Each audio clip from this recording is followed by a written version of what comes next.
퇴직을 앞두고 있는 베이비 부모들을 위한 건강보험료 줄이는 꿀팁입니다. 건강보험료를 낮추는 꿀팁 한 5가지 정리해보았습니다. 피부양자로 등재하는 방법, 의무 계속 가입을 신청하는 방법, 소득에 포함하지 않는 연금 비중을 높이는 방법, 차량을 처분하거나 소형차로 바꾸는 방법, 재취업하는 방법. 먼저 피부양자로 등재하는 방법을 살펴보겠습니다. 가족 중에 직장 가입자가 있다면 피부양자로 등재할 수가 있습니다. 근데 피부양자 인정 조건에 만족을 해야지 등재를 할 수가 있습니다. 인정 조건은 까다롭습니다. 부양 요건에 소득, 재산 요건을 모두 만족해야 합니다. 즉 연간 소득 합계액이 3,400만원 이하이고 재산세 과세표준 합계액이 5억 4천만원 이하여야 됩니다. 만약 재산표준액 과세표준액이 5억 4천만원을 초과하고 9억원 이하라면 소득이 1,000만원 이하여야 됩니다. 소득이 없이 9억원 이상의 재산을 가지고 있어도 피부양자가 될 수가 없습니다.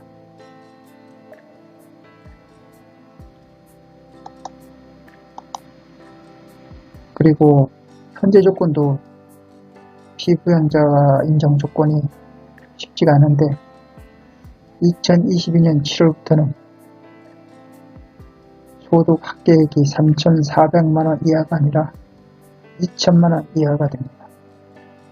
그리고 재산세 과세 표준 합계액도 5억 4천만원에서 3억 6천만원으로 더 낮아집니다. 이렇게 되면은 가족 중에 직장 가입자가 있다고 하더라도 피부양자로 등재하는 방법은 쉽지가 않겠죠.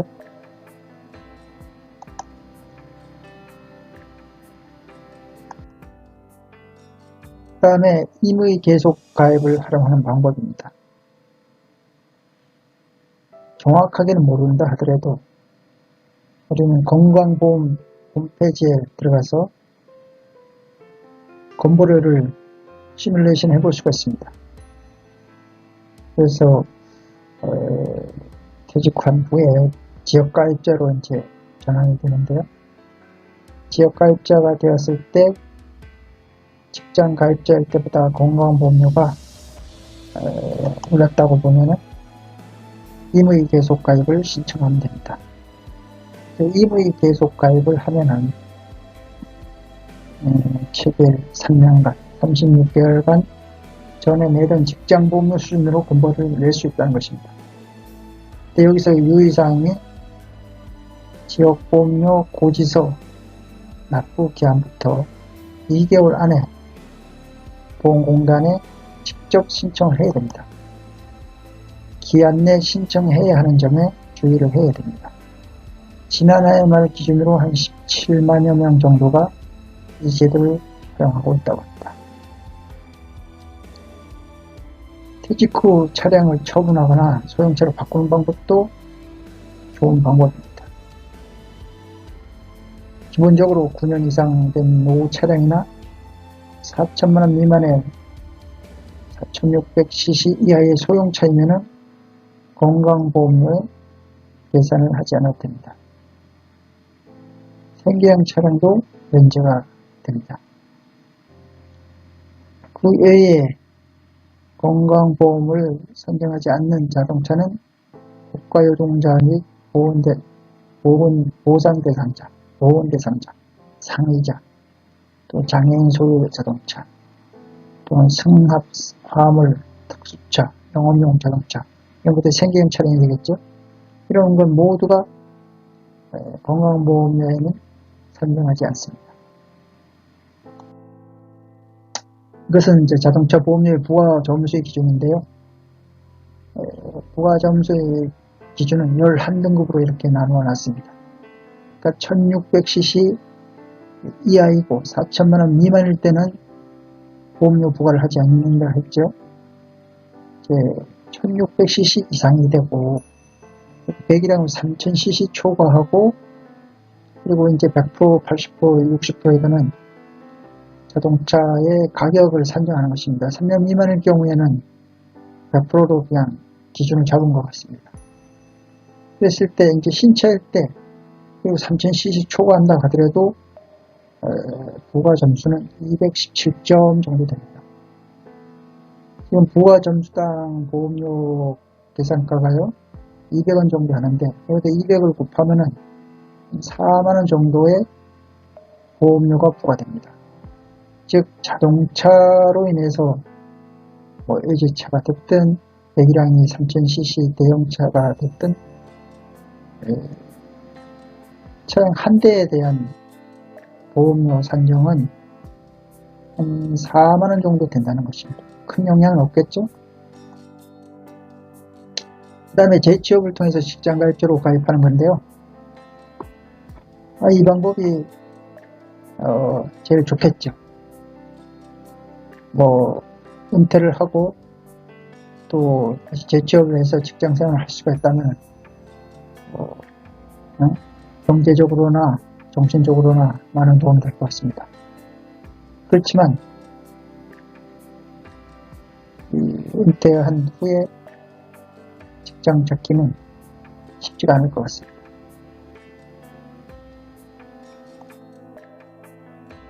마지막으로 소득에 포함되지 않는 연금소득 비중을 높이는 방법인데요. 금융자산 비중을 올해 전에는 비중을 높이는 방법을 추천을 하기도 했습니다. 근데 올해 바뀐 부분이요. 이자 소득하고 배당 소득 합계액이 1000만원 초과할 때 이제 과세를 하겠다는 겁니다. 그뿐만이 아니고 주택 임대 소득도 2000만원 이하일 때는 작년까지는 부과를 안 했었는데요. 이 두 가지가 올해부터 보험료를 부과를 하겠다는 것입니다. 공적연금은 건강보험료의 산정의 기준이 됩니다. 근데 30% 정도만 이제 건보료에 산정이 되기 때문에 상대적으로 좀 적죠. 그리고 공적연금은 어찌됐건 간에 30% 정도 적용이 되는데 개인이들은 개인연금하고 퇴직연금은 건강보험료 산출에 포함되지 않습니다. 그렇기 때문에 개인연금과 퇴직연금은 가능한, 즉 예를 들자면 퇴직 시에 이제 퇴직금을 받을 것인지, 일시적으로 퇴직금을 받을 것인지 퇴직연금으로 받을 것인지 이럴 때 사정이 된다면은 퇴직연금을 받아도 건강보험료에는 영향을 주지 않으니까 받아도 괜찮지 않나 이런 생각을 하는 겁니다.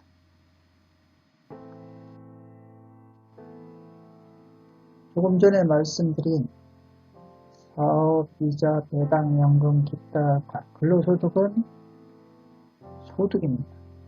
소득으로 보험료 부과를 하는 기준은 97등급으로 나눠놨습니다.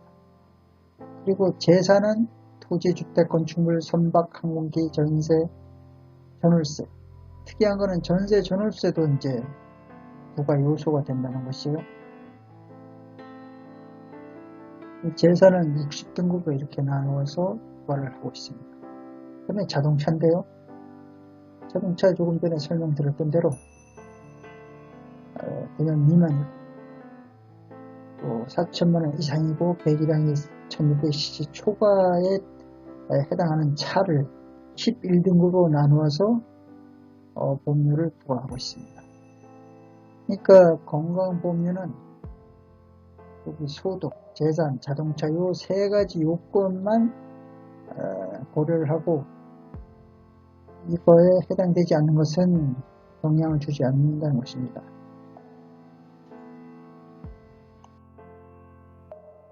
기본적으로 지역가치의 건강보험료 산정 방법을 이제 살펴보면요.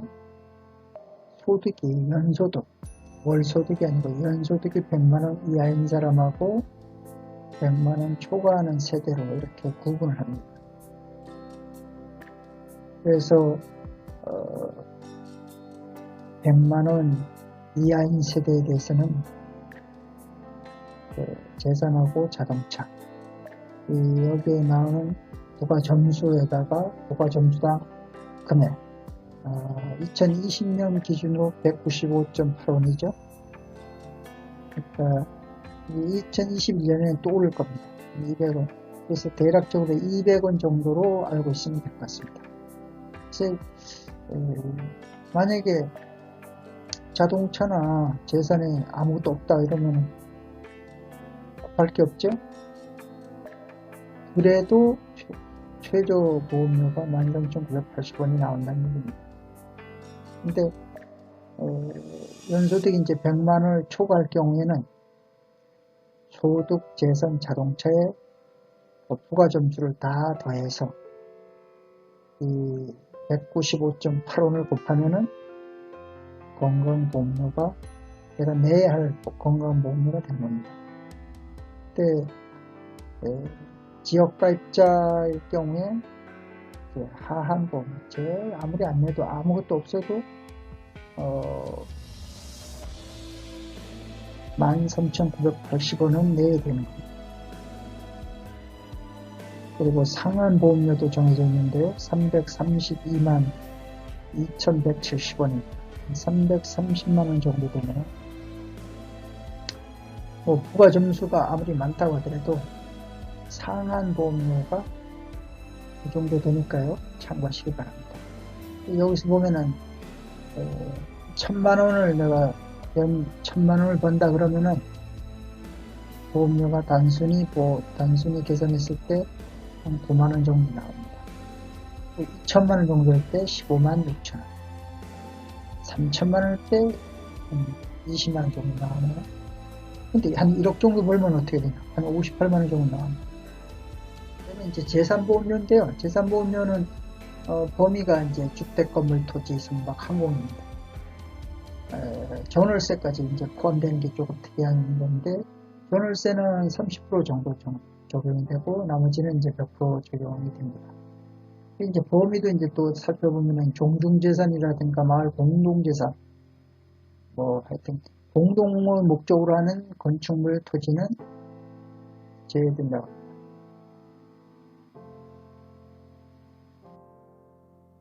부가점수를 갖다가 이제 살펴보니까요, 좀 특이한 점이 있었습니다.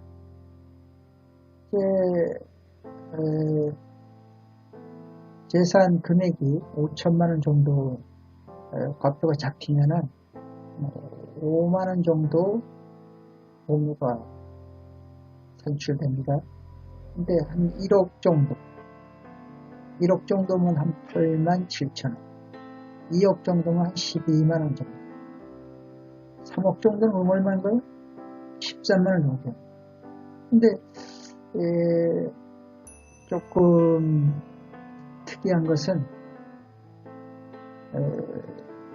2억짜리가 보험료가 한 12만원 정도 나오는데 10억짜리는 얼마 나오는가 봤더니 그렇게 많이 안 나옵니다.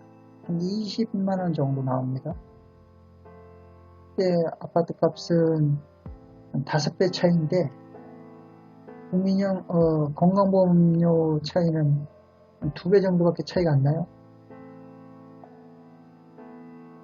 그러다 보니까 이게 조금 상대적으로 비싼 아파트에 있는 분들이 유리한 것 같습니다.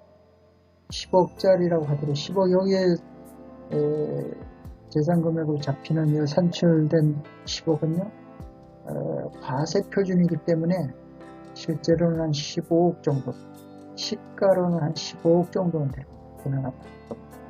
한 15억 정도 되는 아파트의 재산으로 인한 기준도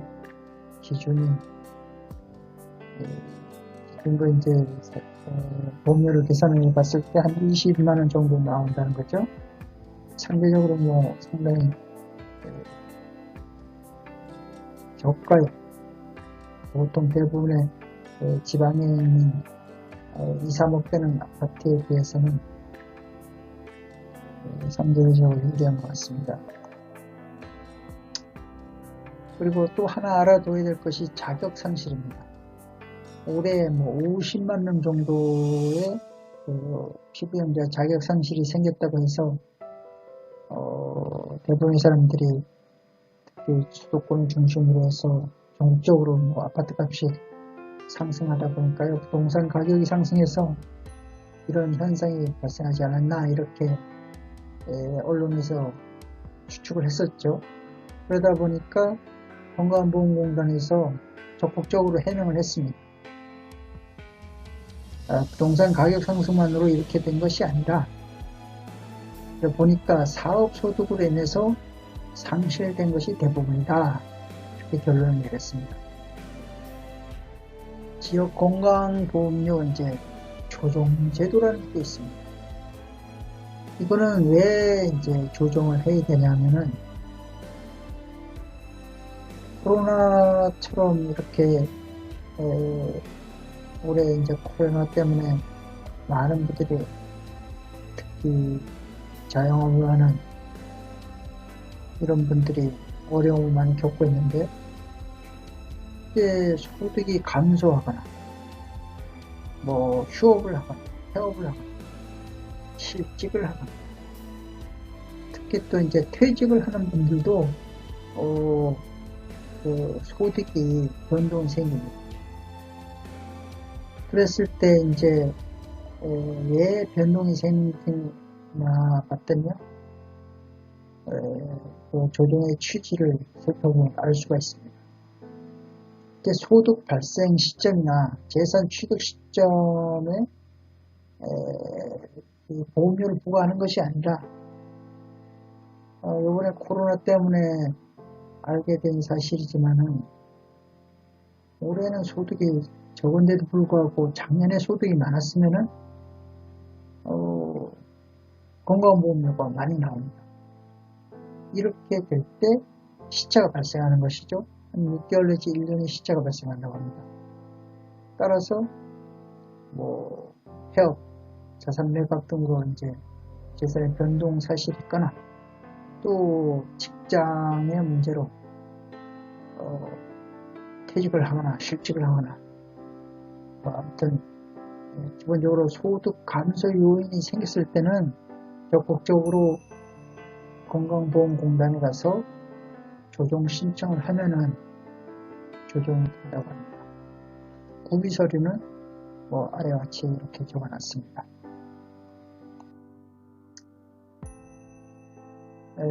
오늘 준비한 내용을 정리를 해보면요, 여러분들이 이제 개인마다 사정이 다 틀리니까 어떤 것을 하는 것이 유리할지 모르겠습니다. 뭐 재취업을 하면 제일 좋겠죠. 그렇지만 이제 재취업하기가 어렵다 보니까